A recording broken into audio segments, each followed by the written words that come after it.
Hey everyone, welcome back to Informed Mommies. Today I'm going to be making a book hospital.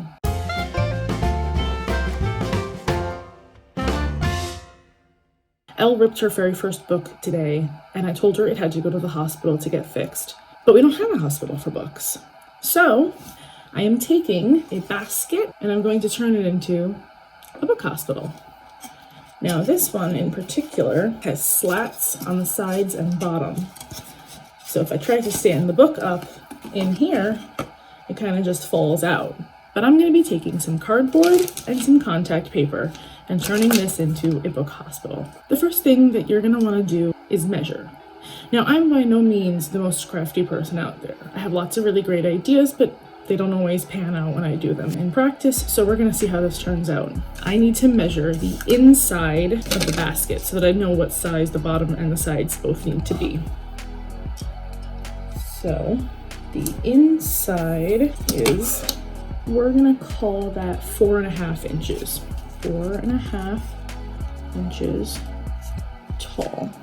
And the inside is about 8.5 inches long. Now one would assume that the bottom is the same, but you can never be sure, so we're gonna measure just in case.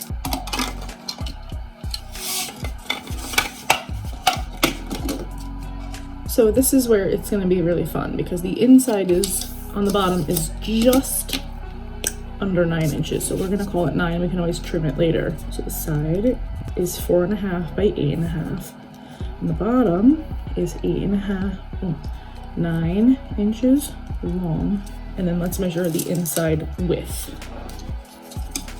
And here, because it's open on the bottom right over here, I'm actually going to measure from the inside of the bottom slat rather than where it ends on the bottom slat. It's very hard to get in here with all of these handles and sides. Let's say 5.5 inches wide. Okay, next step is cutting. So now we can take our cardboard and we're going to measure two 4.5 inch tall, 8.5 inch long pieces. 4.5 by 8.5 comes to about there. Actually, before I cut, let's draw a straight line between these 2 points, just so that I can cut down the line.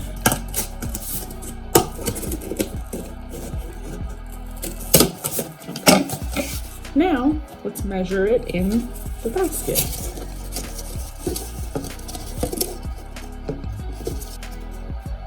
That looks like it's a good enough fit. It doesn't have to be exactly perfect because I don't need every single crack to be covered. I just need the books to stay inside once they're in there. So that is good. Now we need to do the same thing on the other side. So what I'm doing now is I'm just tracing the one that I already cut. And now I'm going to cut it. I was originally going to use cardstock, but I can't find it. I think it must be in my crafting station, which is in Elle's room, but she's sleeping, so I can't go in there right now. Okay, now we measure it on the other side. And look, that looks like it's going to be just fine. So now we have our two sides. Now we just need our bottom.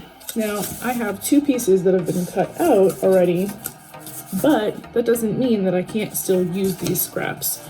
Maybe I can piece something together, duct tape it together, and still salvage the most without being wasteful. So, let's see.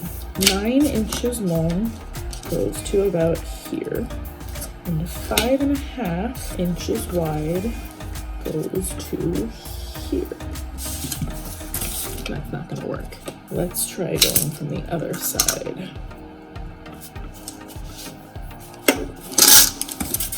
Oh my. Okay, that will be fine. So here's what we're gonna do now. I'm gonna use an edge to draw up my line. There you go. So now, what I've done is I've pieced together the cardboard here, and you can see the box that I've drawn. I'm going to cut this part out for the bottom and then just duct tape the two pieces together. Again, it doesn't have to be the most sturdy thing. This is just for books that need to be fixed or replaced and not told. And really, out of the second piece, I only need about this much. So I'm gonna go get some tape. The only duct tape that we have is this really shiny duct tape, but it's not really gonna matter because it's all gonna get covered in contact paper anyway.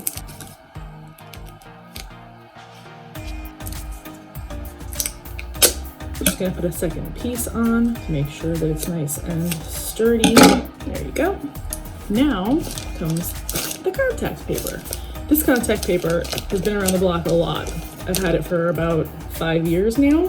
Really don't use it a lot, that's why I still have it. But what I like about it is that it comes with measurements on the inside. So I don't even need my tape measure anymore.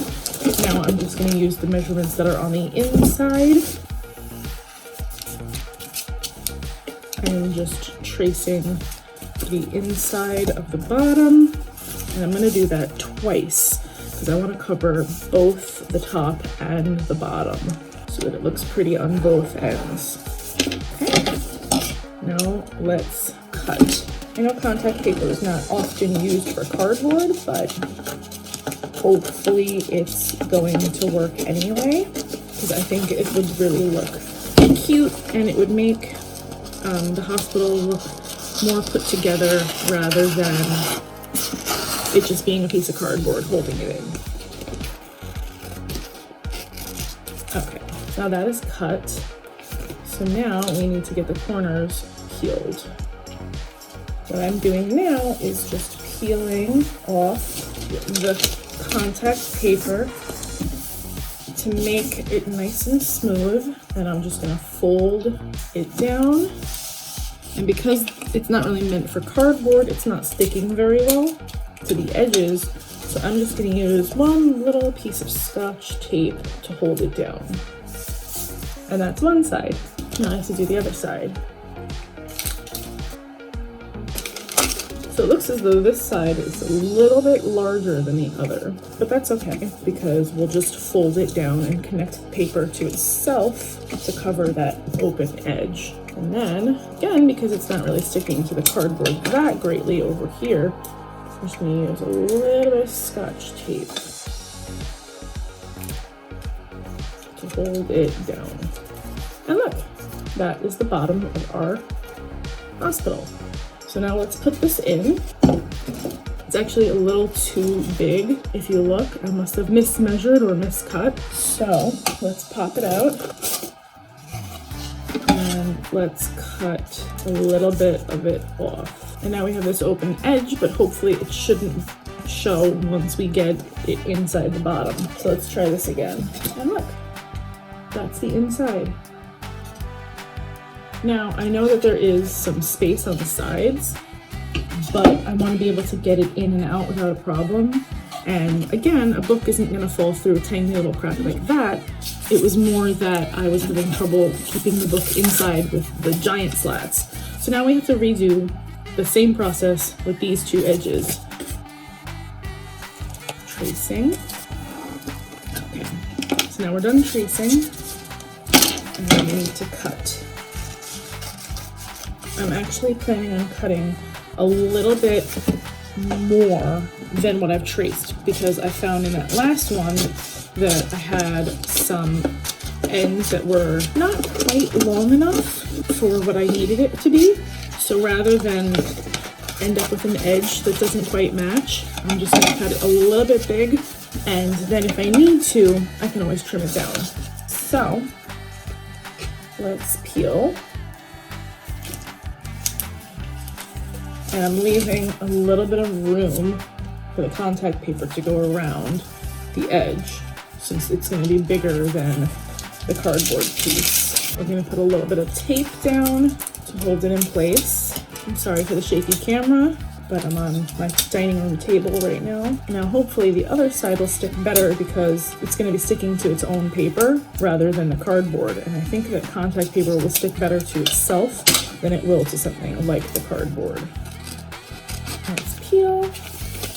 This would be so much easier if I had fingernails but I just clipped them the other day, so bear with me.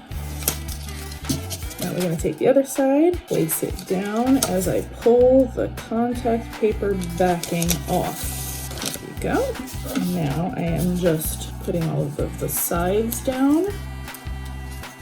Looks good. And that will be our inside. I think I'm going to have to probably trim down this edge or duct tape it because it keeps falling, but we'll work on that after we get our last side contact paper.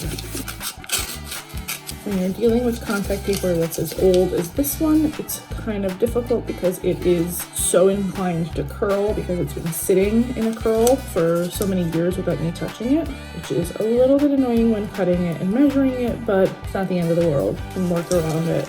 I just had 2 cameras so that I could show you guys what I am doing as well.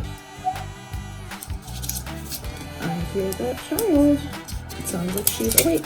This may need to get put on hold, but we'll see.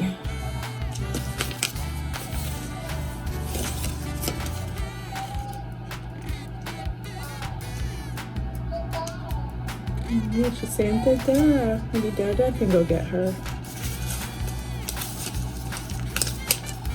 It seems as though my pen has exploded everywhere. All over my dining room table. There's ink. And my hands too. Okay, this one's a little crooked. Okay. So this is the last side. Now, I just need to figure out how to get them all to stand and stay where they need to stay. Putting a little bit more Scotch tape to hold some of the corners down that weren't sticking. I don't know if it's just that I got cheap contact paper all those years ago, or it's just not really that sticky anymore because it's been so long, or because I'm putting it on cardboard when it's not really meant to be on cardboard. But look, you can see I have ink all over my hands, and it's ink all over my table. So we want this side out over here. I don't know if this is gonna work, but we're gonna try it. We're just gonna make like a tape loop. No, it's gonna be too fat. What if I cut the tape loop in half to make it thinner? And don't worry, I am gonna move my fingers before I get to them. Probably should have done this before I folded it over, but that's okay.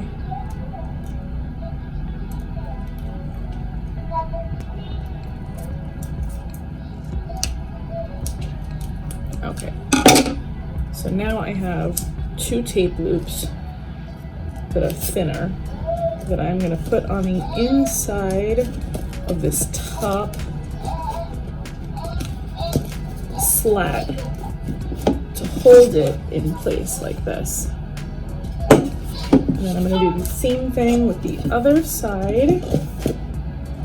The tape on the slat, hold it in place.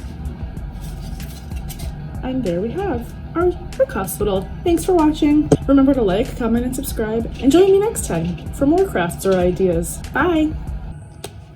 This is the aftermath of the ink explosion on my pen. So now I got to go clean that up. That's gonna be fun.